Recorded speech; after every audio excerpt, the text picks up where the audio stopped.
My name is not important, because maybe my story will become yours someday. I am now 70 years old. My hair has turned white, my steps are no longer as steady as before, and time feels like it moves faster than ever. I used to be like you, full of plans, full of ambition, and convinced that life was still very long. I worked hard, leaving before the sun rose, coming home after the sky had turned dark. I thought that was the right way to live, to earn money, to chase success, to make life feel secure. But there was one thing I didn't realize back then. Everything I chased was slowly taking something away from me. I have a son. When he was little, he used to wait for me in front of the house. Every afternoon, he sat on a small chair, watching the road, waiting for me to come home. But I was often late. Sometimes he had already fallen asleep before I arrived. And one night, my wife said to me, he asked, "Does Dad work all the time? Doesn't he get tired?" I stayed silent. I thought he would understand when he grew up, but I was wrong. Children don't need understanding. They only need presence. Years passed. My son grew up without me truly seeing it. Suddenly, he was a teenager. Suddenly, he was an adult. And one day, he left home. Not because he was angry, but because it was simply time. And that was when I began to feel this house had suddenly become very quiet. I sat in the living room, looking at the small chair he used to sit on, and for the first time, I truly realized I had lost so many moments that would never come back. I don't remember the last time I played with him. I don't remember the last time I truly listened to him, but I clearly remember that I was always busy. Now I am no longer busy. I have time. But the people I once wanted to be with are no longer always there. My mother is gone. My father is long gone. And my son has his own life. Funny, isn't it? I used to have so many reasons not to come home. And now I have all the time in the world, but nowhere to go. Since then, I began to live differently, not because I became wiser, but because I had already lost too much. The house is still the same. The walls haven't changed. The furniture is still in place, but it doesn't feel the same anymore. Something is missing. Laughter that never returns. And what I feel the most is the silence. Every morning, I wake up early. Not because I have to work, but because sleep no longer comes easily. I sit in the same chair. Now I sit there for a long time, doing nothing, just remembering. I begin to remember small things, things I once thought were unimportant. Small footsteps on the floor, simple laughter without reason, a voice calling "Dad" from another room. Things that once felt ordinary now feel priceless.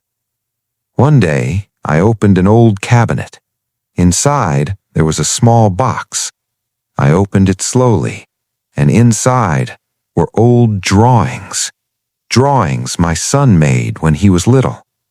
There was one drawing that made my hands tremble. It was simple. A house, a sun in the corner, and 3 people standing in front. Below it were the words, "This is my family." And beside that was a tall figure without a face. I froze, and I realized in that picture, I was there, but not really there. Tears fell without a sound. Presence cannot be replaced by anything. A few days later, I gathered the courage to call my son. I said, "How are you?" He answered briefly, "I'm fine." I wanted to say so much, but I couldn't. The call ended, and I sat in silence again. I realized not everything can be fixed. Time doesn't just pass, it also takes chances away. Days kept going, but they felt empty. Loneliness came quietly. The house was still there, but it no longer felt alive. I sat outside, watching people pass by, and without realizing, I began to feel jealous, not of their wealth, but because they still had someone to come home to. One afternoon, it started to rain. I sat alone, and memories came one by one. I tried to remember, but everything felt blurry. And that's when fear came, the fear of forgetting the people I loved the most. Loneliness is not just about being alone, but about having no one who truly knows you anymore. One night, I looked in the mirror and asked, "Is this the end of everything?"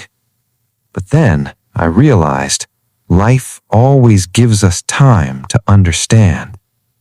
One day, I made a decision to stop living in regret. I went to see my son. I stood in front of his door for a long time. Then I knocked. He opened it. We stood there in silence. I said, "I just wanted to see you." I walked in, but I felt like a stranger. Then I said, "I'm sorry." He looked down and said softly, "I just wanted you to be there." That sentence broke me. We didn't talk much, but it was enough to begin again. Before I left, he said, "Come by again when you can." And that was enough. Since then, we have been trying. Not perfect, but real. Now, I live more slowly, more aware, more present. I think about the end of life, not with fear, but with acceptance. I know I am not too late, because as long as we breathe, there is still a chance to become better than yesterday. If there is one thing I want to tell you, don't wait. Don't wait for free time. Don't wait for the right moment. Don't wait for loss. If you want to go home, go now. If you want to apologize, do it now. If you want to hug someone, don't delay. Because one day, you might sit like me, looking back, wishing you had done it sooner. Life is not long. We only think it is until we look back, and then it feels very short. So, before everything truly ends, live without regret. Love without delay. Appreciate before it's gone, and be present while you still can. If one day you remember this story, I hope it's not because of the sadness, but because you chose to live differently. And when your time comes, I hope you can smile and say, "I lived my life well."